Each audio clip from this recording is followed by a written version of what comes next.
Hi guys. This is the look of someone who is fucking exhausted and is so fucking glad that this fucking arc is done. I'm sorry to anybody who loves the Doma arc, if you're even bother watching this at this point, because I've been doing nothing but bitching out this arc the entire time. Hell, I was bitching out this arc before we even started talking about this arc properly, for fuck's sakes.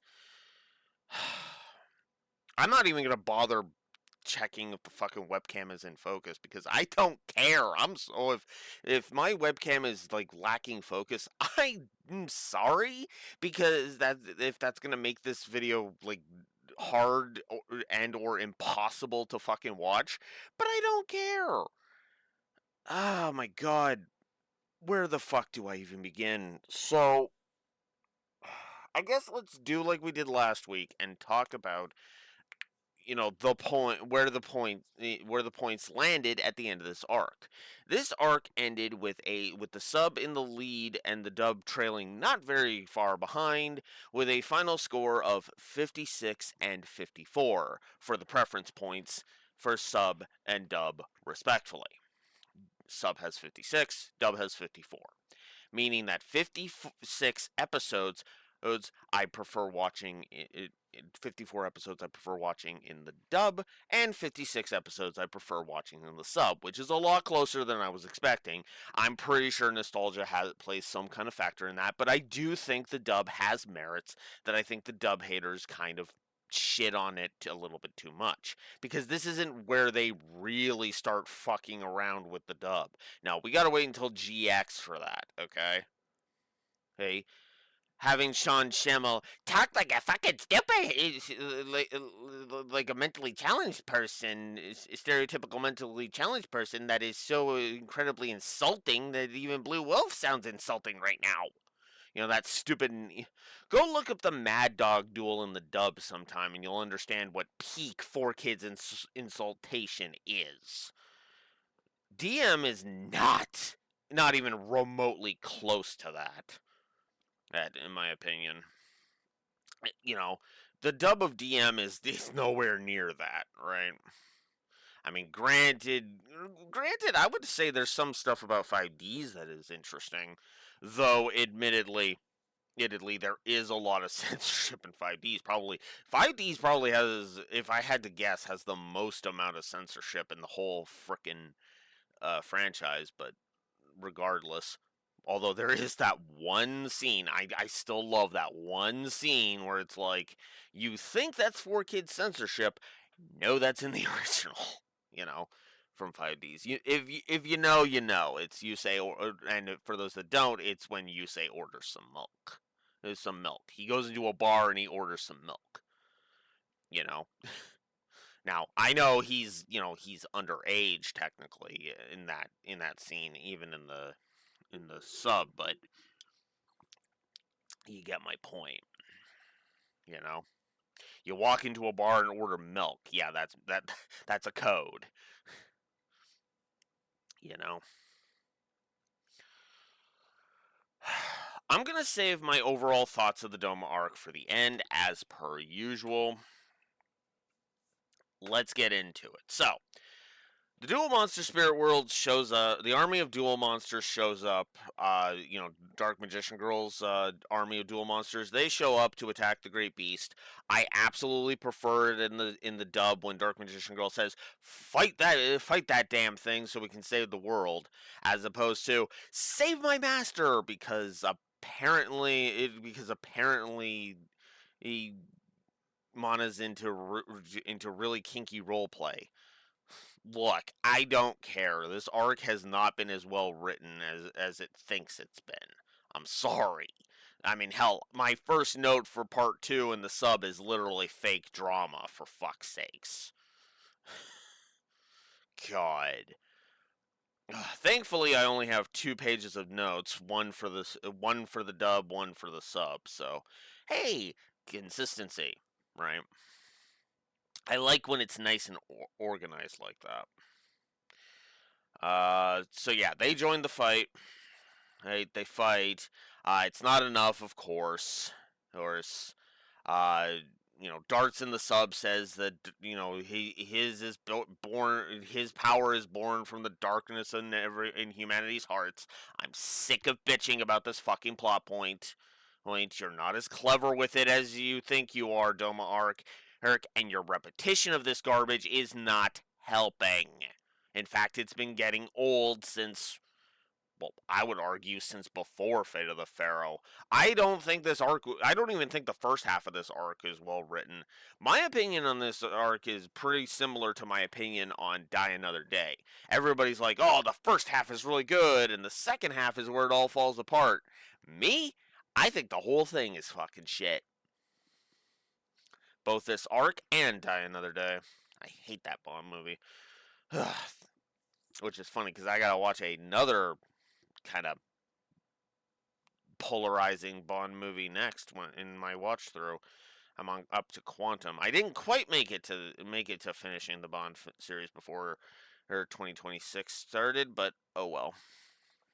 I'll get on that at some point. Anywho, let's see. So then the tentacles of slime capture Yugioh and Kaiba. Gross. Very, very gross.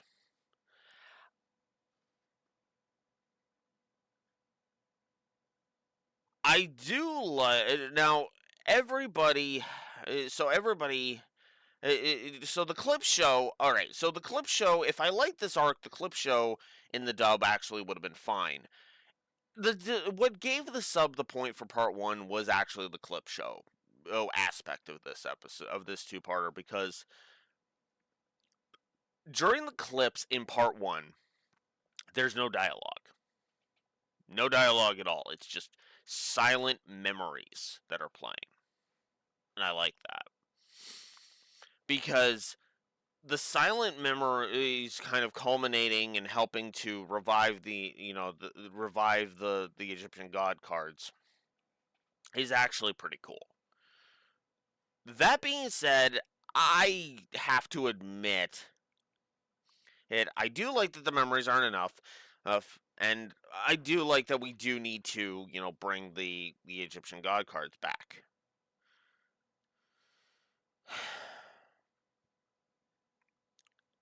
So, and then Atem goes with the Egyptian god cards alone to go and deal with this.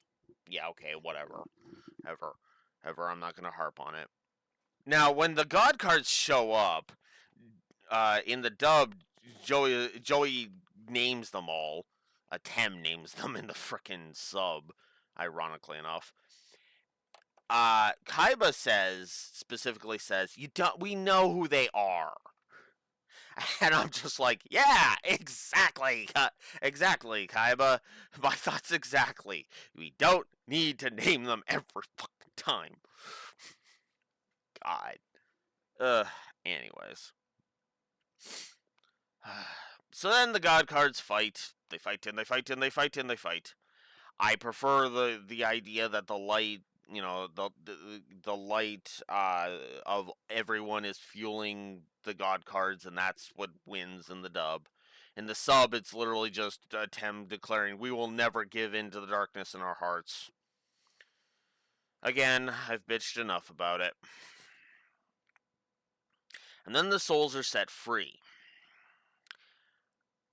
I will admit I only prefer one of the three freeing bits in the dub, and the other two are absolutely better in the sub by like a fucking mile. And you're probably expecting me to which one. You probably know which one I'm about to say, don't you? Valen and Mai is the only one that works in the dub better, in my opinion, because Valen acknowledges, yeah, you've got some good friends, effectively telling her, yeah, what the fuck were you thinking leaving them, which is what I've been bitching about this whole fucking time. But I digress. But yeah, the Raphael and Imelda's bits are way better because it's effectively them accepting that their families are gone. And I do like that, which is followed up on with Imelda in part 2, but eh. I prefer I prefer I just prefer like the I would have loved it if the last time we'd ever seen Imelda and Raphael was in that scene, you know, personally.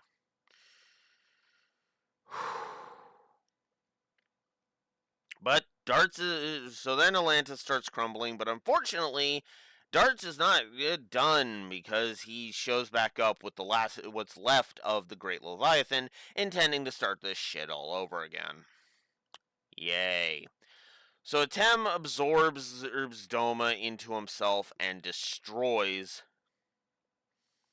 it after acknowledging that there's some fake drama here because the idea in the sub, as Yugi says at the end, is apparently the curse, the Doma curse is basically there was a threat of there being a Doma 2. Can I just say I prefer the idea that there is no Doma 2? Let me just go ahead and say I like that there is no Doma 2. Because I don't think this ending sets itself up for a Doma 2. Now, the dialogue does try to set up for a Doma 2, but the problem was that even in Japan, effectively, DM was on the downswing. There's no nice way to say that. DM was effectively on the downswing even in Japan, right? That's why there's only like what are we, wait, what is this? We're at 184. There's a reason why there's only 40 episodes left, right? Which is funny because that is actually the exact count, 40, because 224 episodes in the list on Crunchyroll for subbed episodes. But the funny thing about this whole thing is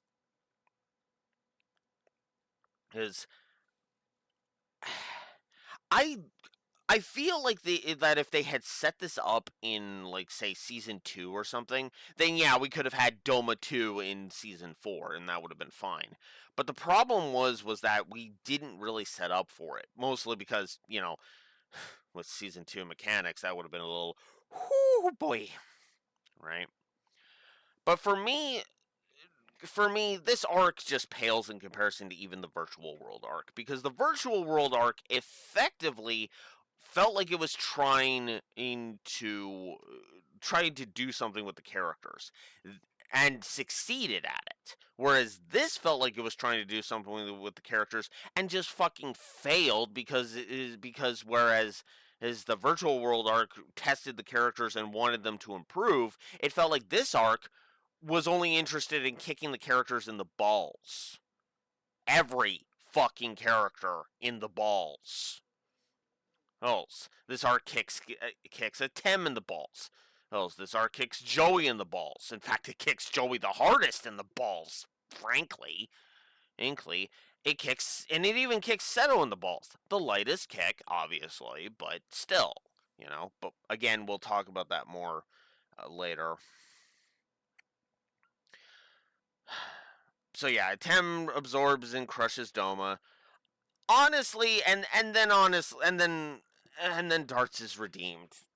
Doma was in control of him the whole time. Oh, can Japanese writers stop doing that? Please? Can we please stop doing that? Fucking Doma, fucking Ishmelga, Helga, probably a shit ton of other fuckers that I can name. Ugh, sick of it. So Rex and Weevil wake up, having learned absolutely fuck all from this. Yes. Imelda says that he will live for his brother. Fuck Alistair. Valen wakes up and finds the Cyber Harpy card that Mai left him when she left. And I'm just gonna go ahead and say it. Fuck the clips that drag out the wake up scenes. And fuck Mai's final dialogue because there is no follow up. If there was follow-up, her final words would have been fine. She's like, I will definitely come back when I am ready to face you as true duelists. She never does. There's no sequel series. There's no, there's no, showing her in GX to see that, to see where she and Joey are. No, none of that. The most we get is Seto Kaiba in GX, and I just have to roll my eyes. I just roll my eyes because, again, there's so many things that GX could have taken from DM and done a nice little follow-up. You don't focus on it heavily, but you just kind of do a quick, here's where we are kind of thing. But no, we don't do any of that, even though there is literally a section of Season 2 that literally goes to Domino City.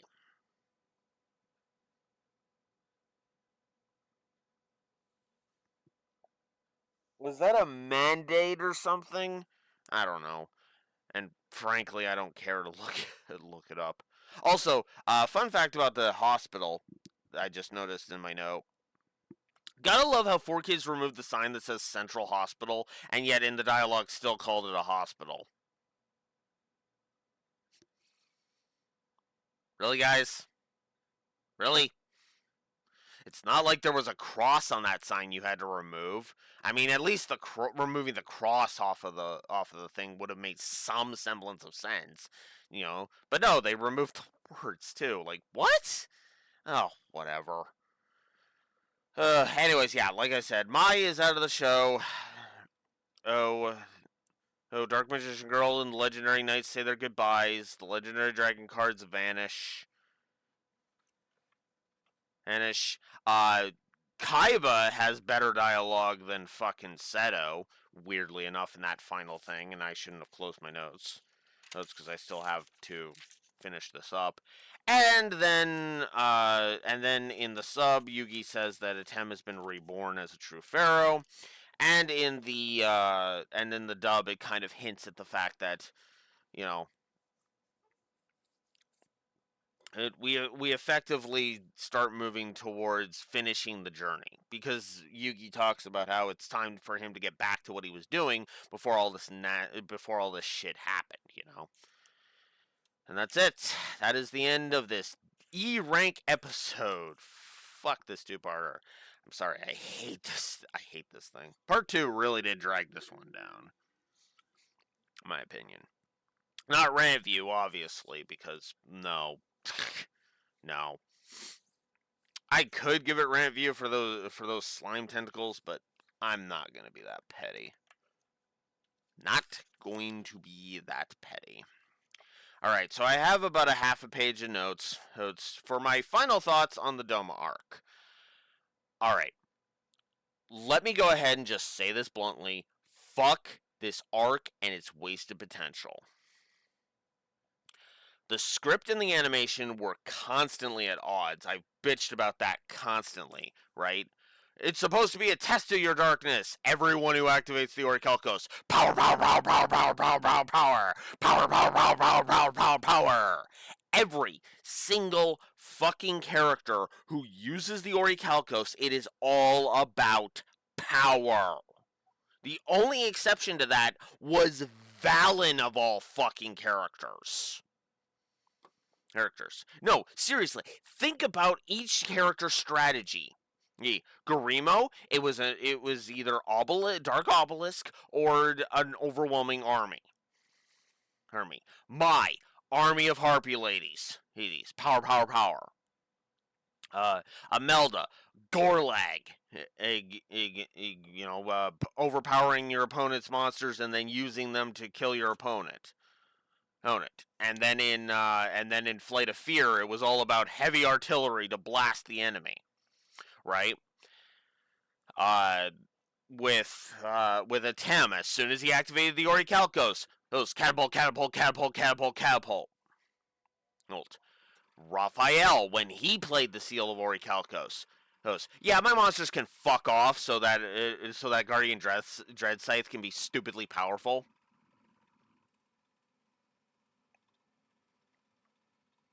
Powerful, right? And then darts. You can't touch me. my monster's immortal, and then I come out with immortal mirror knights. Oh, and then once you get past that, I've got a 20k fucking beat stick on the field. Oh, but when you destroy that, then a monster with infinite attack points shows up to say fuck you again. Yeah, don't tell me it's not power, power, power, power, power. Or with people who play the Orichalcos. The only difference was that it fucking darts was like that it, even with the seal gone. So fuck. There were a lot of cool cards that were brought out that were showcased in this arc, both that became real and those that didn't. The armor deck was actually way cooler than I thought it was going to be. That aura armor was pretty cool. It was always pretty cool. Lord of the Red, that was kind of awesome. I think Lord of the Red actually is a real card now that I'm thinking about it. I'll probably have to look that up because I haven't actually edited Fighting for a Friend yet. Fun fact, to kind of give you a bit of perspective on where I am, right? Because I'm actually ahead of the game for once. And so if you give me a moment, I will go ahead and tell you where I am currently in my thing, because all of the videos are recorded, because I do not record videos until I have watched the episode. The last one that I've put out and scheduled for publishing is actually Paradise Found, which is right before Fighting for a Friend. So Fighting for a Friend, Grappling with a Guardian, Duel with Darts, and this one, Rise of the Great Beast, are all going to be finishing the thing. I might change the thumbnail and just use the one that Steve finally got me, or I might use it for just dealing with just the final 2 videos. I don't know. We'll see. So if the thumbnails change, or if the thumbnails have been me punching darts for the past 4 weeks, you'll know. But yeah. So there's your fun fact. I'm actually this will mark 4 weeks where I'm ahead, and basically at this point I just have to edit everything, and I've basically got until then.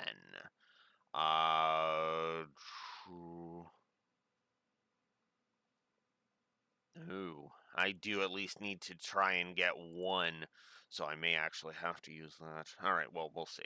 Anyways, sorry. Where was I? Okay, so continuing on, like I said, a lot of cool cards. I like the armor cards.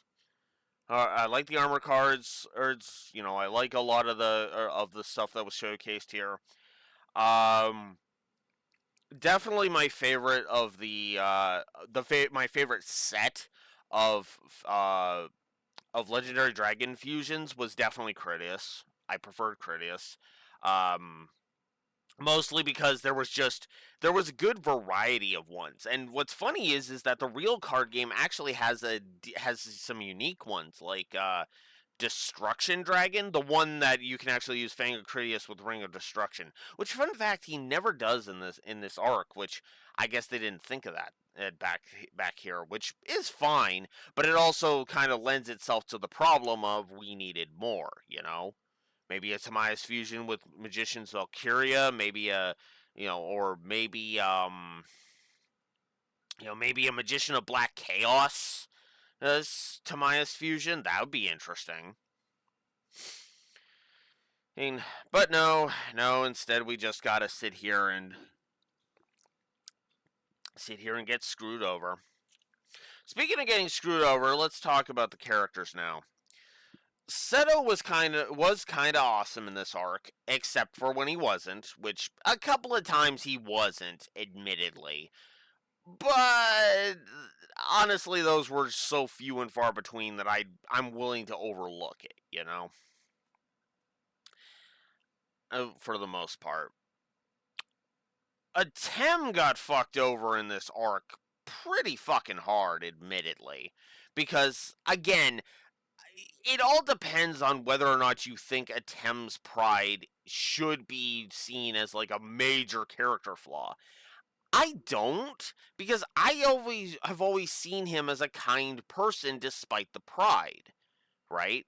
Obviously, when his pride is pricked, he's gonna fight back. But honestly, in many cases, the cases that people say are an example of him being overly prideful are fucking idiotic, because in the moment I have actually declared that he made the correct call. I declared that in Pyramid of Light. I declared that in My Freaky Valentine, right? I declared that in Clash of the Colosseum. I agree with people who say that Kaiba would have learned fuck all if Yugi had just if Atem had just thrown the match. Right? The only time I feel like him surrendering would have done anything other than fuck everything over was actually with Raphael in Fate of the Pharaoh. If he had basically just admitted that Raphael was right, he'd left it alone, it would have been fine, you know? Like Yugi says in the fucking flashback of this very episode in the sub. Raphael was waiting for him to do that. Also, the solutions were way too obvious, in my opinion, as to, the counters to different people's bullshit. But that's just me. But the two characters I want to talk about right at the end, because I gotta bitch about it one more time. Why did they have to keep kicking Joey in the dick? Why did this arc feel the need to kick Joey in the dick at all? What did Joey do to the writers that they felt the need to metaphorically kick him in the dick with an army of 1,000 fucking metacoolers? Credit to anyone who gets the joke. Who gets the joke from Dragon Ball Z Abridged. And I just gave away what it was. Why? Why did they feel the need to fuck Joey over? Somebody fucking answer me that. And then there's what they do to Mai. And then there's what they do to Mai. Oh, Lord. What they do to Mai.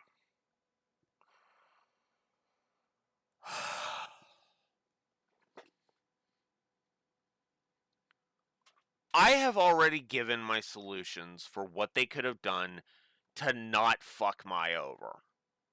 And I stand behind every single one. Make it either make it Serenity, and then Mai has to help Joey pull Serenity out of the darkness, or have it be that Valen's big hate boner against Joey is because he yanked Mai from the dark side so goddamn easily by doing so right there in My Freaky Valentine. Of course, that would require Valen to not interfere with the duel, but considering that the breaking of the seal is fucking inconsistent as fuck at the best of times, I'm kind of, it's also not helping that that's the only time somebody actually breaks the seal of Orichalcos. Now, yeah, Raphael in the dub says that was really fucking stupid. You could have had your souls drained, but, like, that's it. That's all we get is a little bit of lip service in the dub for explaining why that was fucking stupid. Oh my god, and why nobody tries it again. Oh my god, I hate this arc. I feel like making Mai a major antagonist who lasts for most of the arc was a mistake. I feel like she should have been an antagonist.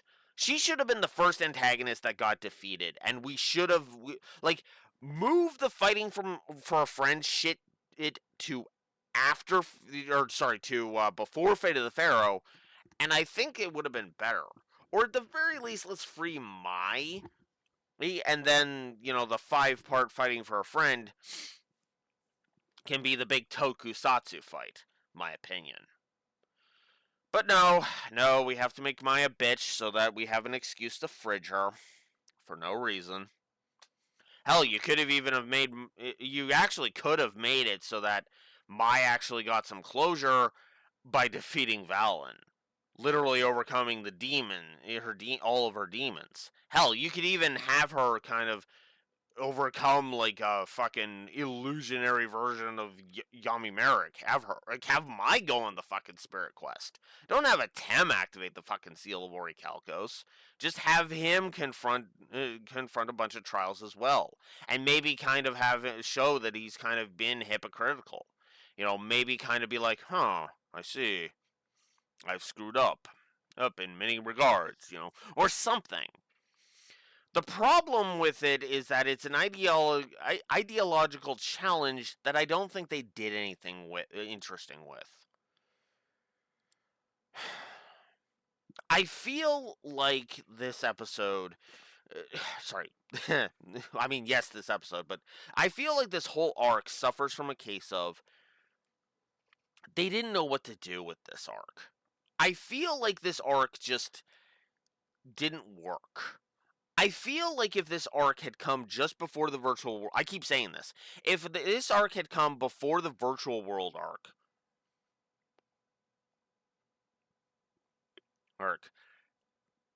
and we had some other kind of filler arc in place of the virtual world arc, and just have that one be the forgettable 23 episode arc that nobody gives a fuck about, then I think it would have just worked better, right? Because then you can have the big moment of like, oh, the big character arc moment for Edo. Then he goes through the Doma arc, and then you can have the virtual world arc show that he through both with Alcatraz Tower and Doma, he's learned his lesson, right? Again, because of the cathartic checkmate Gosaburo, right? But I digress. I mean, hell, what's funny is that while it wasn't written at the time, there is actually an arc you could have literally slotted in, actually, right? There is an arc you could have slotted in, right? Yu-Gi-Oh! R. Because if you slot Yu-Gi-Oh! R in there, oh, well, would you look at that? And then it becomes kind of a test of might, right? And then we get a bit of a preview of how the god cards are, and then hey, Slifer can actually have a bit of action too, which is funny because in many ways that final Yako duel in that side series is actually kind of a similar duel to the one with Merrick. Now that I'm thinking about it, so maybe not. I don't know. I'm just spitballing at this point, and honestly, at this point, I've just lost all ability to care. But yeah, that's it. We are in the home stretch, baby. We're in the last 40 episodes. And now we gotta deal with another filler arc. Because the gang are stuck in America now. Because Kaiba was too cheap to bring them home. Well, okay, I'm pretty sure the sub is gonna say that he had to attend to things in America, but whatever. I mean, still, come on. But we are going to learn but next time we are going to learn the state of Kaiba Corp. We are going to have the team be stuck with the Hopkins for the time being, and we will have to enter what many people consider to be the absolute worst arc of the show, even if it does have one of my favorite two-parters of all time in it. We enter the KC Grand Prix next time. And yeah, from memory, this was my least favorite arc too. We'll see if it's actually worse for me than Doma in the coming videos. Until next time, this is Blue Wolf Alex of the Lore Walkers signing out. Have a good one. Duel stand by. Goodbye, Doma Arc, and good fucking riddance.